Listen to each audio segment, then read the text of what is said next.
If it's happening in New York, New Jersey, or Long Island, hear about it with Joe Piscopo. Mornings, 6 to 10 on AM 970. The Answer.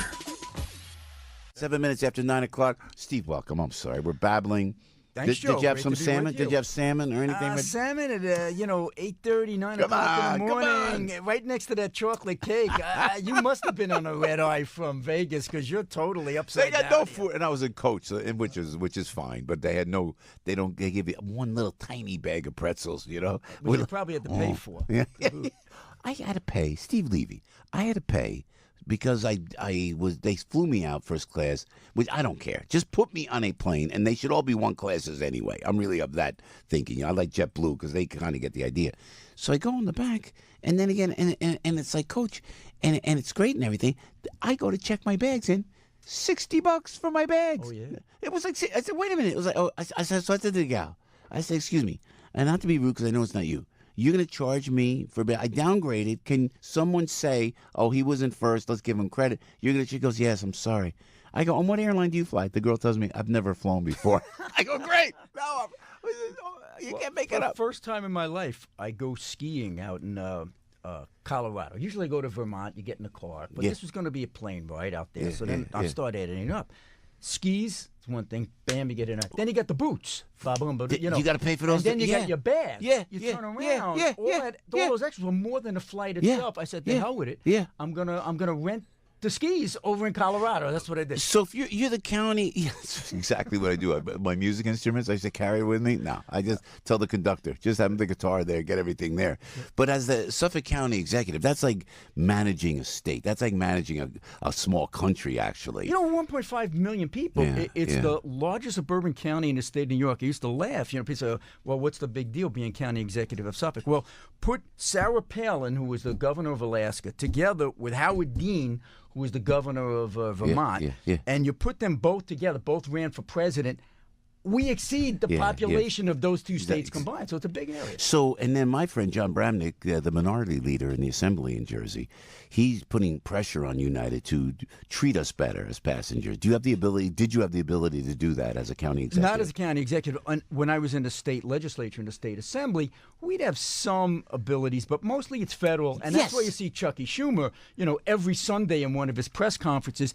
I'd say 50% of his press conferences have to do with consumer-oriented things related to the airlines and how people get screwed by the airlines. Steve, we want to talk to you about President of Common Sense Strategies, but you got to give, and Chuck Schumer, and if you're listening, I know, people, they can't stand Chuck, but you got to give it to him. How brilliant is that press conference on Sunday?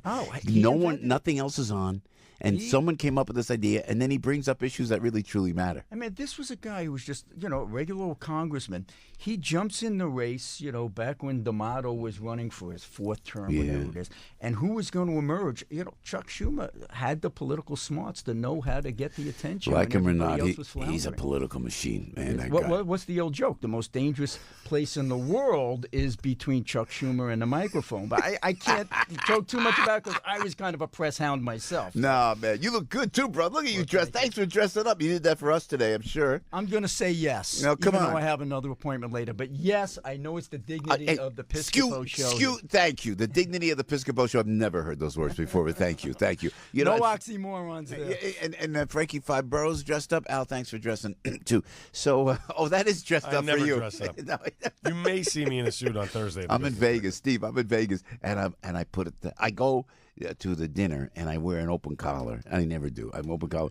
And Tommy Dreesen, who's one of the legendary comics. Great comedian. The old Mike Douglas show. That's how far back he goes. And so we all idolized Tommy. Shirt and tie. I went, So for the whole rest of the weekend, bang, I made sure shirt. Joe, you all dressed up. I said, please. And now, it's good to wear a shirt, though. So thank you. You look great, man. You keep the tie just in case in the car, you said? I do. I keep it, being in Suffolk, I'm always in the car.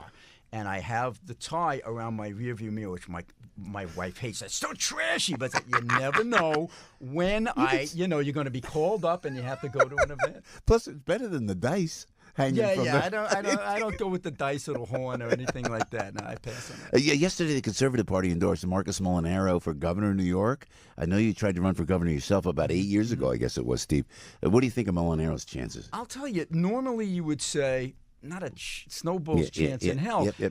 Back when I was running in 2010, I figured maybe I'll have a shot because the state was in total disarray and they wanted a real fiscal conservative. Long story short, for your listeners, I didn't make it because I was a Democrat who turned Republican within the same year, so I had to get 50% of the vote at the convention, and I only got 43, blah, blah, blah. That was the year that the guy Palladino wound up getting the nomination. He got crushed by Cuomo. So now here in 2018, you would think this Republican in this very blue state doesn't have a chance. However, the dynamics are so wild this year with Cynthia Nixon. And the fact that she got the Working Families Party endorsement the other day, and if she stays on that line, and now you have Andrew Cuomo's vote being split between Cynthia Cuomo and the Green Party, which, remember, got about 5% of the vote back in 2014.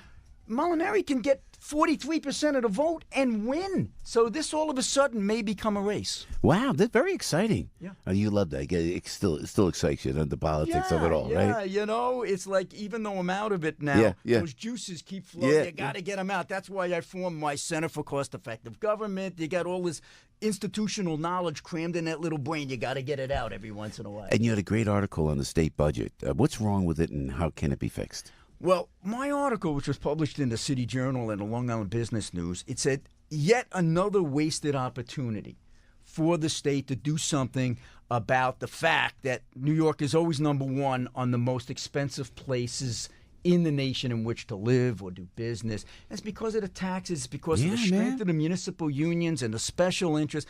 So while they were talking, the legislators and the governor were talking about the Me Too movement and the statute of limitations on the sexual predators and the pedophiles. Listen, that's important stuff, but the average man and woman in New York State, you know what they want? They want relief. They want to be able to remain to live here.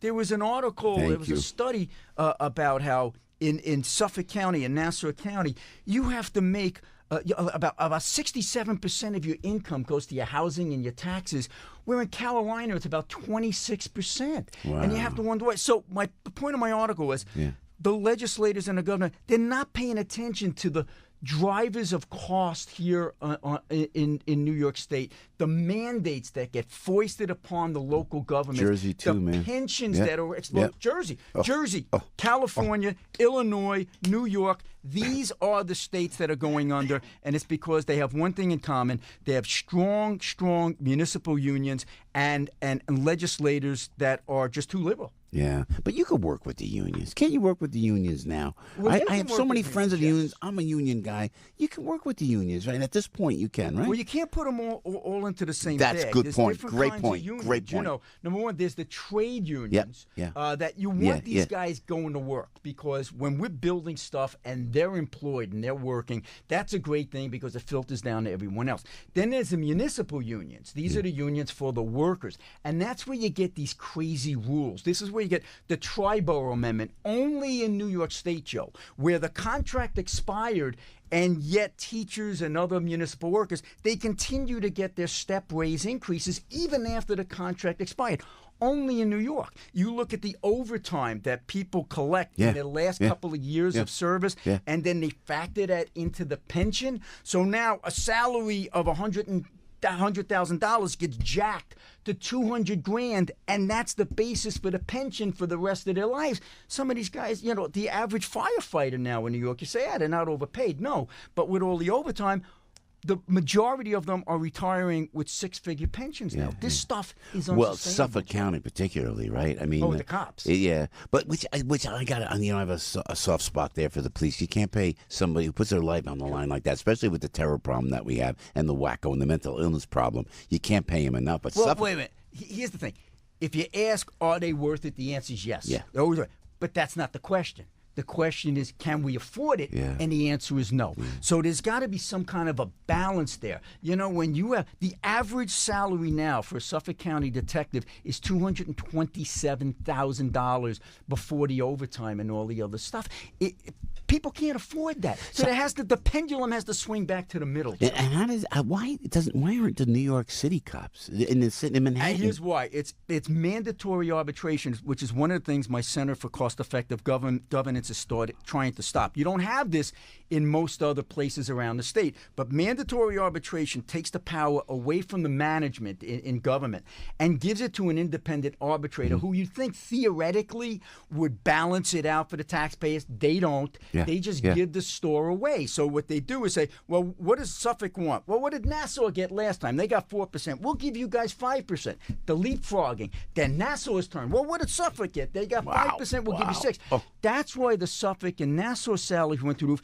New York did not, which they should have a higher salary than the guys in Long Island. They didn't have arbitration.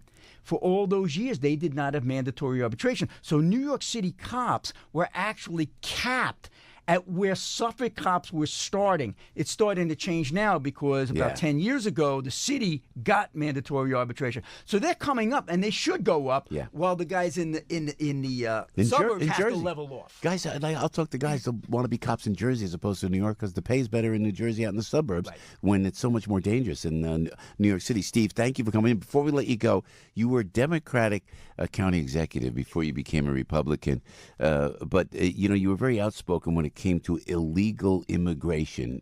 Illegal is the word, right? Thank you. Well, how do you think, and Frankie Five Boroughs sends me some bullet points, and the question is this: President Trump, is he okay in what he's doing with border protection?